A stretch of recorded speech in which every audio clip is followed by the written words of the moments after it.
I knew Thanksgiving would be uncomfortable, but I didn't expect my father to look me dead in the eyes right in front of the entire family and say, "Hailey, if you can't get your life together, maybe you should go live in the streets." He didn't whisper it. He didn't soften it. He didn't even blink. My sister hid a smirk behind her wineglass. My mother adjusted the napkins like she could fold the shame away, and everyone waited for me to break. But I didn't. I just smiled. Because none of them knew the truth. They didn't know I built 2 companies from scratch. They didn't know I earned $25 million last year. They didn't know I had already stopped needing anything from them long ago. I stood up, smoothed my coat, and walked out of that house quietly. 3 weeks later, they walked into mine. If someone had taken a picture of my family on Thanksgiving, just one single photo, they would have captured everything we wanted the world to believe. A polished dining table, golden candles, autumn garlands draped perfectly, and 5 people smiling like life had never touched them harshly. But pictures lie. And my family lived inside a lie so long they forgot it wasn't real. My name is Hailey Monroe, 31 years old, founder of 2 automation startups, owner of 3 properties, a woman who built her life from nothing but grit and late-night dreams. But to my parents, I was still the girl who never lived up to her potential. The girl they spoke about with sighs, not sentences. My father, Thomas, ruled the household with expectations carved in stone. My mother, Evelyn, upheld them with practiced grace. Together, they crafted a world where everything had to look perfect, even if it meant breaking me to keep the illusion alive. My younger sister, Lily, was the centerpiece of that illusion. Perfect posture, perfect smile, perfect life. If she tripped, they blamed the floor. If I tripped, they blamed me. I lost count of the times I overheard my mother whispering to guests, "Lily is destined for something special." Hailey? Oh, she's independent. She explores. Explores. As if my entire career was a gap year I refused to end. The truth is, I stopped needing their validation a long time ago. But children, no matter how old, remember the shape of the wounds their parents carve into them. And I remembered mine clearly. Growing up, I was the kid who preferred the garage to the living room. I'd take apart radios, computers, entire appliances if no one stopped me. At 12, I hacked together a functional home automation system using scrap parts. My dad unplugged it and said, "Cute hobby, now do something real." I learned early that I wasn't what they wanted, but I hadn't learned until Thanksgiving that I wasn't anything to them at all. As I sat at the far end of the table that night, barely within the warm glow of the chandelier, I watched the conversation circle around Lily like orbiting planets. "Your boutique looks stunning, sweetheart. The expansion will be wonderful. You've always had such talent." Meanwhile, my mother glanced at me only to pass the cranberry sauce. Then my father cleared his throat, leaned back in his chair, and looked directly at me. His gaze was heavy, like he'd been waiting for this moment. "So, Hailey," he said, voice sharp enough to cut through the chatter, "still drifting around? Still trying to figure out what you're doing with your life?" The room fell quiet. Lily sipped her wine. My mother adjusted a napkin like she could arrange the discomfort away. I opened my mouth, but my father wasn't done. "Honestly, if you can't get your life together, maybe you should go live in the streets." He didn't blink. He didn't hesitate. He didn't care. And for the first time, I didn't feel pain. I felt clarity, pure, icy, crystalline clarity. They had never seen me. They never intended to. So I stood, smoothed my coat, and said quietly, "Thank you for dinner." I walked out of that perfect, staged home and into the cold November air, not realizing yet that walking away was the moment everything started changing. 3 weeks later, they would walk into my world. 3 days after Thanksgiving, the silence in my penthouse felt heavier than usual. Austin's skyline stretched across the windows, neat, bright, alive, while I moved through my home like someone drifting between 2 worlds. In one world, I was a CEO preparing for a product launch. In the other, I was the daughter my family pretended didn't exist. I was making tea when my phone buzzed. Chloe, my cousin, the only person in the family who had ever defended me, not loudly, not dramatically, but quietly, in the way that counts. I wiped my hands and opened her message. "Chloe. Hailey, are you okay?" "Me? I'm fine." "Why?" "Chloe. Because your mom has been talking." My stomach tightened, not from fear, but from a kind of exhausted anticipation. Talking. In my family, talking always translated to rewriting the truth. Me, what did she say now? A long pause. Then, Chloe. She told everyone at church that your businesses failed, that you're basically homeless, that you're sleeping on friends' couches until you figure yourself out. I froze. Homeless, failed, couch hopping. They didn't just insult me, they crafted a story. A narrative so vivid they could almost believe it themselves. I walked toward the window, staring out at the penthouse I renovated with my own earnings. The custom-built shelves, the imported marble counters, the panoramic view of the city I built my life in. Homeless. I laughed. Quietly. Bitterly. Me. I own 3 properties, Chloe. Chloe. I know. But they don't want to know. That sentence hit me like a blow I didn't expect. They don't want to know. Not they don't know. Not they misunderstood. But they don't want to know. Because knowing would force them to confront the truth, that the daughter they dismissed outperformed every expectation they had for their perfect one, that their golden child wasn't the one succeeding, that their scapegoat wasn't failing, and that terrified them more than any truth ever could. I leaned my forehead against the cool glass. Me. What else did they say? Chloe hesitated. Chloe. Your dad said he's worried you might cling to them financially. Your mom said they've done enough and you need to grow up. Grow up. The same parents who forged a narrative of my incompetence now painted themselves as victims of my imagined dependence. My chest tightened not from hurt, but from insult. And as if the universe wanted to twist the knife deeper, Chloe sent one more message. Chloe. Also, Lily's boutique? It's struggling, badly. Your parents said they're exploring funding options. I think they're planning something. Funding options. I knew exactly what that meant. In my family, funding options meant find someone to blame, find someone to use, find someone whose name could take the fall, and the person they always reached for was me, the daughter they belittled, the daughter they discredited, the daughter they privately depended on while publicly dismissing. I walked into my office and sat at my desk, fingers tapping slowly against the wood. They threw me out and immediately turned me into a tragedy. They humiliated me and immediately turned me into a burden. They rejected me and immediately turned me into something they could reuse. But this time, something in me hardened.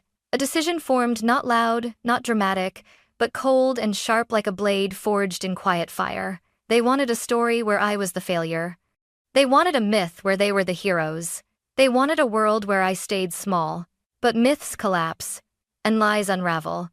3 days after Thanksgiving, my parents rewrote my story. 3 weeks later, I would rewrite theirs. The Monday after Thanksgiving began like any other. Meetings stacked on my calendar, product updates to review, investor calls waiting. My world was moving fast, structured, alive. Nothing like the stagnant, suffocating version of me my parents liked to imagine. Around noon, I stepped out of a meeting and checked my inbox. That was the moment everything changed. A new email blinked at the top. Subject: verification required. Guarantor authorization. Urgent.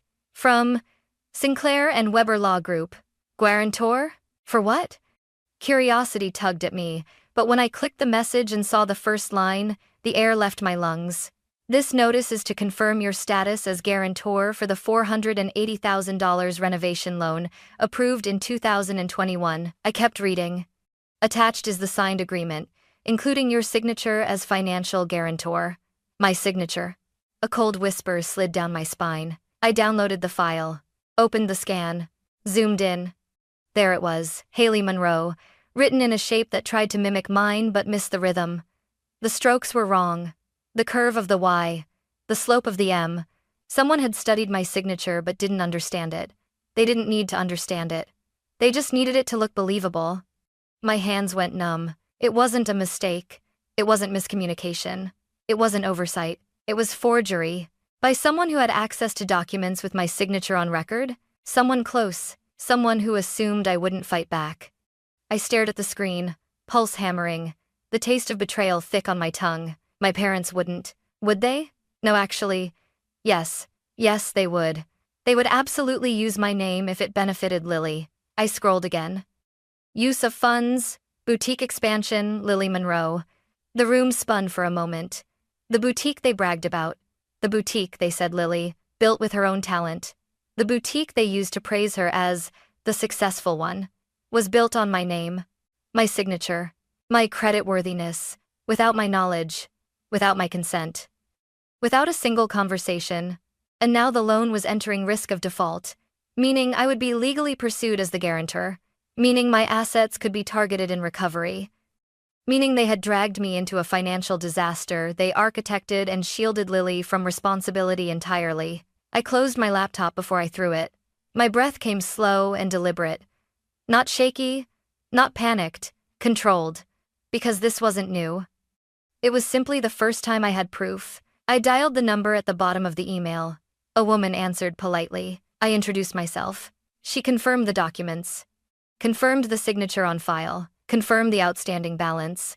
Confirmed the risk of default. Her voice softened when she asked, "Do you believe your signature was used without consent?" A pause. Me, yes. She exhaled like she wasn't surprised. "It happens more often than you'd think," she said. "We'll send over everything you need to dispute it legally, but you should speak to your attorney as soon as possible." I ended the call and immediately dialed Daniel Briggs, my lawyer, the same one who handled my acquisitions and intellectual property filings. He picked up on the second ring. "Daniel. Hailey, you sound not like yourself." "Me. Someone forged my signature on a $480,000 loan." A beat of silence. Sharp, heavy. "Daniel, send me everything, right now." Within 10 minutes, we were on a video call. Documents spread across both our screens. Daniel's brows knit together deeper and deeper as he clicked through each file. "Daniel, this wasn't sloppy. This was deliberate." "Me. I know who did it." "Daniel. Then you know this won't be easy." "Me.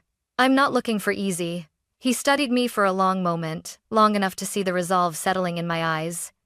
"Daniel, are you prepared to escalate this fully, including criminal implications?" "Me. They've been rewriting my life for years. Now they've tried to write it in my name." "Yes, I'm ready." He nodded, voice steady. "Daniel, then we start tonight." And we did. While my parents were probably telling someone that I was lost or struggling, I was gathering evidence, screenshots, dates, handwriting discrepancies, financial trails. Every truth they buried was clawing its way to the surface. They thought they could use me again. They thought I was still the girl desperate for approval. They thought forging my name would be just another secret they could hide beneath a polished family photo. They had no idea who I had become. And they had no idea that this time, I wasn't walking away quietly. Over the next 2 days, Daniel and I unraveled the truth thread by thread, each discovery tightening something inside my chest. Not grief, not shock, but a quiet, rising determination. The kind that doesn't scream. The kind that sharpens. By Wednesday morning, Daniel called again. I answered on the first ring. "Daniel. Hailey, I've gone through everything.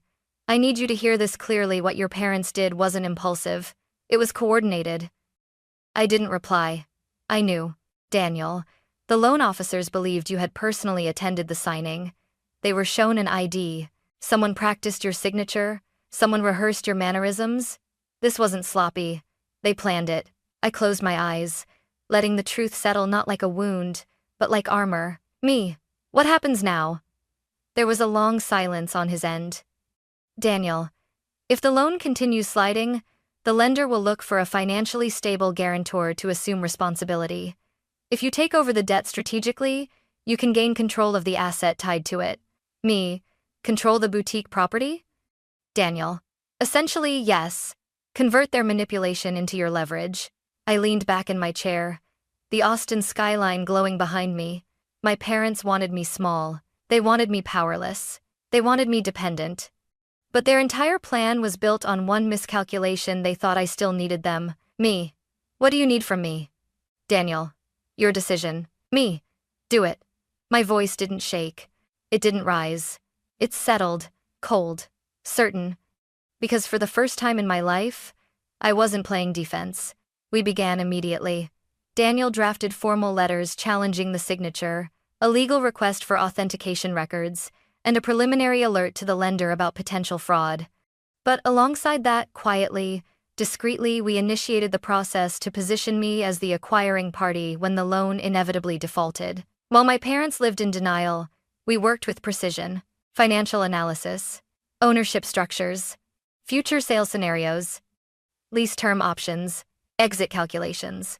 Every document they forged became another piece of evidence strengthening my position. Oddly, I felt calm, almost eerily calm. Pain reacts, clarity plans, and I was done reacting.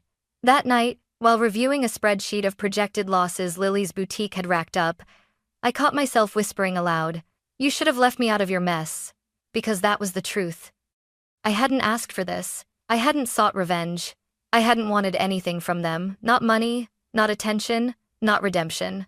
All I wanted was distance. But they built a bridge made of lies and expected me to carry their weight across it. Not this time. Around 11 p.m., my phone buzzed again. Daniel, one more thing. The lender is concerned. They've already flagged the loan as unstable.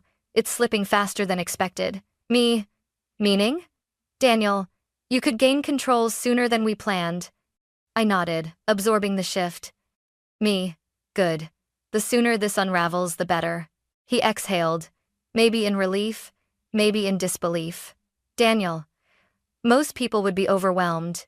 You sound steady. Because I've lived through worse.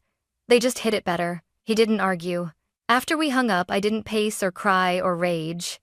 Instead, I walked to my balcony, letting the cold December air wash over my skin.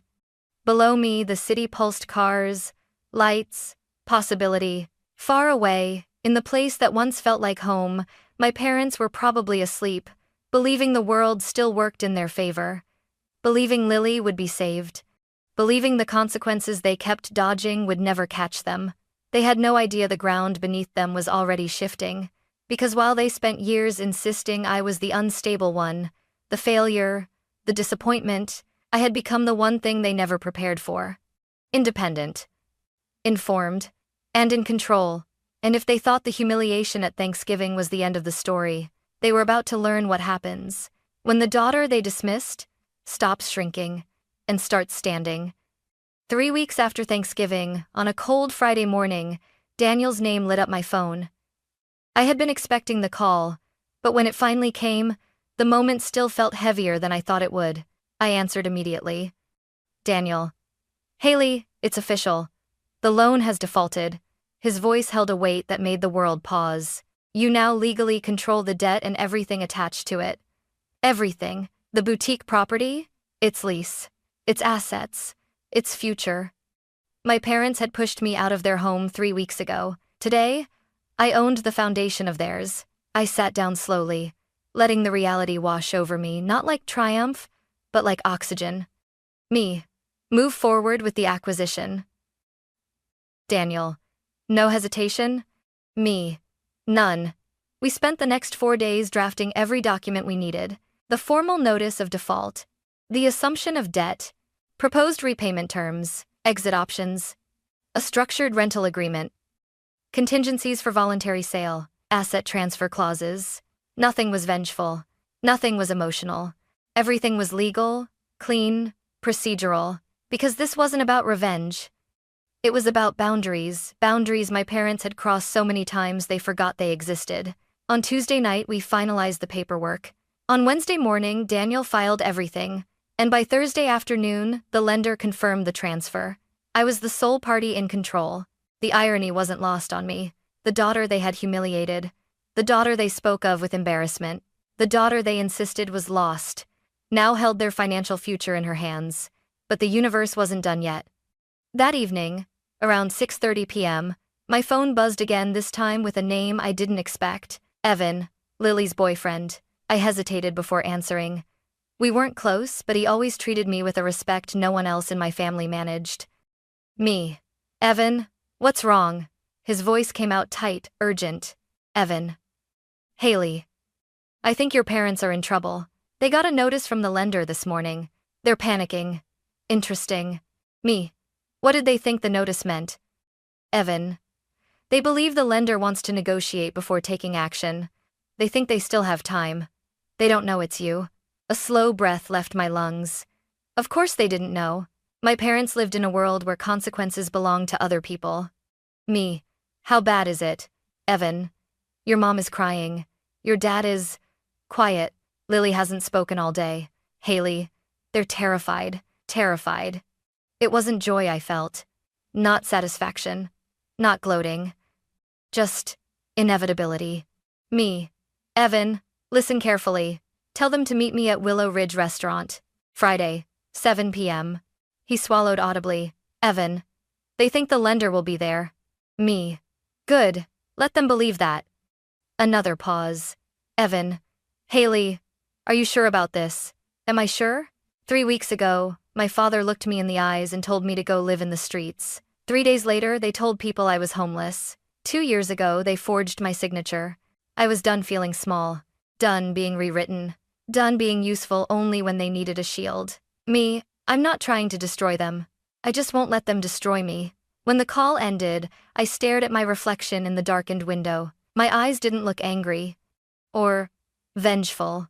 Or vindictive. Just steady. For the first time in my life, everything was aligned. My truth.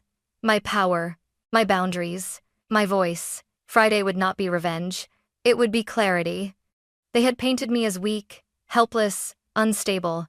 But the truth was coming. And this time they would have to see me whether they wanted to or not. Willow Ridge was quieter than usual that Friday evening. A dim, elegant restaurant tucked behind a row of oak trees. The kind of place where secrets could be spoken without ever spilling. Daniel arrived before I did, seated at the private table we reserved for 6. The candlelight flickered across polished glasses, reflecting calm where I felt calculation. By 7:04 p.m., the door finally opened. My mother entered first, perfect hair, perfect lipstick, a perfect expression stretched too tightly across her face. My father walked behind her, shoulders stiff, eyes darting like he already sensed something was off. And Lily. Lily lingered in the doorway, eyes glossy, like she was bracing for a truth she wasn't ready to hear. No one said hello. No one acknowledged me. They sat down in silence, the clink of chairs against the floor the only greeting I received. My mother cleared her throat. Mother. Hailey, we appreciate you arranging this meeting with the lender. We believe this entire situation is a misunderstanding. Actually, but a bit of lobers. I folded my hands neatly in front of me. Me. Is that so? My father leaned forward, elbows on the table. Father, we're prepared to discuss solutions. The lender just needs to be reasonable. Daniel and I exchanged a glance. They still believed the world revolved around their comfort. Daniel placed a thick folder on the table and spoke calmly. Daniel. Mr. and Mrs. Monroe, there is no misunderstanding. And I'm not the lender's attorney. My father frowned. My mother blinked rapidly. Father. Then why are you here? Daniel pushed the folder toward them.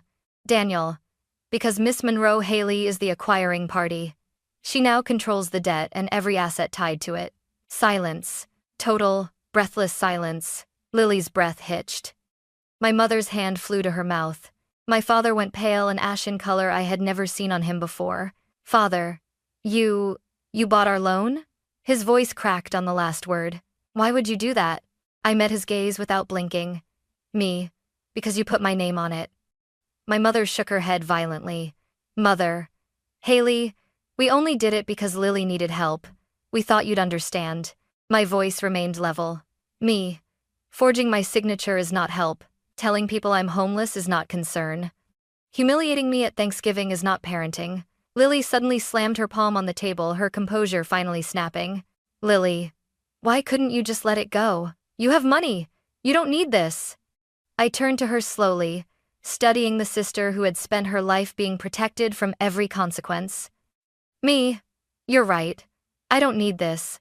But I need my name. And you used it without permission. Her mouth opened, then closed, as if she was swallowing words she didn't want to face. Daniel slid another document forward. Daniel, you have 2 options. 1, sell the property and fully resolve the debt.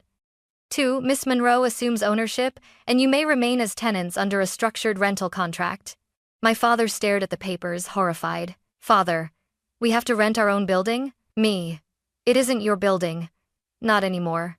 My mother's composure splintered. Tears welled in her eyes, not remorseful tears, but fearful ones. Mother, We're your family. Hailey, how can you do this to us? I leaned forward, voice steady as steel. Me. You taught me exactly how. The night you told me to go live in the streets, the years you pretended I was nothing, and the moment you forged my name because you assumed I'd never fight back. My father swallowed hard, his hands trembling. Father, what do you want from us? Me. Nothing. Not forgiveness. Not apologies. Just accountability. Lily looked at the documents again, eyes wide with disbelief. Lily, you're ruining everything. I shook my head slowly. Me. No. I'm ending what you started. Daniel closed the folder with a soft thud. Daniel, you have 7 days to decide. We recommend you start immediately. No one moved. No one fought. No one argued. The illusion of power they clung to for years had collapsed in a single evening. When they finally stood to leave, they looked smaller, fragile, almost. My mother wouldn't meet my eyes. My father shuffled like he carried the weight of every choice he had made. Lily paused at the doorway, voice trembling. Lily, you could have helped me. I didn't soften. Not anymore. Me. I did. Just not the way you wanted. And as the door closed behind them, I realized something. This wasn't vengeance. This was closure. This was the moment I finally stepped out of the shadow of the family that never saw me and into the life I built for myself. The 7 days that followed were quieter than I expected. No screaming phone calls, no desperate messages, no attempts to twist the narrative. Just silence. Heavy, echoing silence. Daniel forwarded updates each morning. Clinical, cold, precise. Day 2, the Monroes requested additional documents. Day 4, they contacted a financial advisor. Day 5, they attempted to renegotiate with the lender but were rejected. Day 6, they asked about extensions, none were granted. And then, on the 7th day, at 9:12 a.m., the message arrived. They chose to sell the property. I stared at the email for a long moment, absorbing the finality of it. The building they'd poured their pride into, gone. The boutique they used to parade as Lily's achievement, lost. The image they'd curated for decades, fractured. The consequences they avoided for years had finally found them. Daniel called a few minutes later. Daniel. They made the right decision. Selling clears the debt entirely. Your name is formally released from every tie. Me. Good. There was no triumph in my voice. Just steadiness. Daniel. Hailey, are you okay? I exhaled slowly. Me. I'm exactly where I need to be. He didn't push further. He didn't need to. 2 weeks later, Lily's boutique shut its doors for good. The announcement came through an online post, a soft pastel graphic with cursive text. Sometimes chapters close to make room for new beginnings. No mention of the loan. No hint of the forged signature. No sign of accountability. Just a curated ending to match the curated life she'd always lived. But the comments beneath the post told a different story. What happened? Is everything okay? Did the renovation fall through? I heard rumors about financial issues. The facade was cracking. Meanwhile, my parents withdrew from the social world they'd once dominated. No more brunches with church friends. No more holiday galas. No more polished family photos and matching outfits. Instead, they moved quietly into a smaller rental home across town. Not ruined. Not destitute. Just living within the boundaries reality finally enforced. Chloe texted me one afternoon. Chloe. They're different now. Just quiet. Your dad barely speaks. Your mom doesn't talk about the boutique anymore. Me. Are they angry? Chloe. I think they're scared. And maybe ashamed. Me. Ashamed of what they did? Chloe. Ashamed they got caught. I closed my eyes, letting those words settle. No apology was coming. No accountability beyond what the law demanded. No recognition of the damage they caused. And that, strangely, was the moment everything made sense. They hadn't failed as parents by accident. They failed because they believed they were incapable of being wrong. But I was done carrying the weight of their denial. One evening, as winter settled over Austin, I walked along the riverfront alone. The air was crisp, the city lights shimmering on the water. For the first time in a long time, my chest didn't feel tight. I felt free. Not because I won, not because their lives had crumbled, not because the debt was gone, but because I finally understood something I had ignored for years. Healing doesn't come from punishing the people who hurt you. Healing comes from choosing yourself after they do. My family's collapse wasn't my victory. My clarity was. They taught me to silence myself. I learned to speak. They taught me to shrink. I learned to stand. They taught me love was conditional. I learned love doesn't have to be earned. Walking along the water, I whispered into the cold air. You tried to define me. You tried to limit me. But you never knew me. The wind carried the words away, but the truth remained. The story they wrote about me had ended, and the one I was writing for myself was finally beginning. Winter settled slowly over Austin, softening the city's edges with cool air and early sunsets. My life, meanwhile, shifted into a stillness I had never known before. One without the constant background hum of trying to earn approval that was never mine to begin with. Work flourished. My teams thrived. My days filled with clarity instead of second-guessing. Yet the strangest part wasn't the success, it was the silence. A silence that no longer hurt. Some evenings, I'd stand on my balcony with a cup of tea, watching traffic move like a glowing river below. And I'd wonder, did my parents ever think about me? About what they said? About the signature they forged? About the story they told? Maybe they did. Maybe they didn't. But their reflection was no longer my responsibility. A month after the confrontation, I received a message from Chloe. Chloe, just checking on you. Heard your parents are adjusting. Me? Adjusting? Chloe, yeah. Your dad works part-time at a hardware store. Your mom volunteers at the community center. They're quieter now. Softer, I think. I sat with that for a moment. Not angry, not vindicated, just reflective. Me. Are they okay? Chloe. They're surviving, but they're not the same people they were. Me. Maybe that's a good thing. Chloe. For them or for you? I smiled faintly. Me. Both. Because growth doesn't always look like success. Sometimes it looks like the collapse of illusion. My parents had spent their lives crafting a picture-perfect narrative, one that erased anything that didn't fit. Losing the boutique, losing the property, downsizing. It didn't destroy them. It humbled them. And humility, even late, is a beginning. But I wasn't waiting for them to change. I wasn't holding space for a reunion I no longer needed. Forgiveness wasn't the goal. Closure wasn't a door they needed to unlock. It was one I needed to walk through alone. I poured myself into things that mattered. I expanded one of my startups into a training program for young women in tech girls who reminded me of myself at 14, building code in secret, hoping someone would see the spark even if their families didn't. I took weekends off, something I'd never allowed myself before, and visited places I'd always postponed. A cabin in Colorado, a quiet lake outside Dallas, the art museum downtown. I surrounded myself with people who valued truth, kindness, accountability. People who didn't need me to shrink so they could shine. My life wasn't perfect, but it was mine.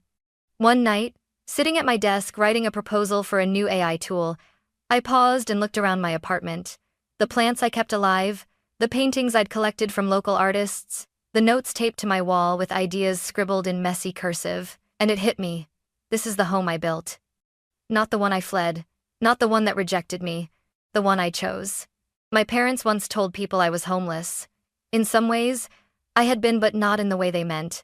I had been homeless inside their expectations, homeless inside a family that never made room for me, homeless inside a narrative where I could only be small. Now, I had a life with walls I built myself, a door I could close, a space where nothing needed to be proven. I whispered into the quiet, I'm home now. Months passed and I didn't see my parents. Maybe one day I will. Maybe we'll talk. Maybe we won't. Either way, I'm not waiting, because the opposite of rejection isn't acceptance. It's freedom. Freedom to define yourself without apology. Freedom to leave behind stories written by people who never learned your truth. Freedom to walk away and never look back, not in anger but in peace. 3 weeks after Thanksgiving, my parents told me to go live in the streets. 3 months later, I was standing in a home filled with laughter, ambition, and quiet joy, the kind only built by someone who chooses themselves. And for the first time in my life, I wasn't seeking permission. I was choosing peace.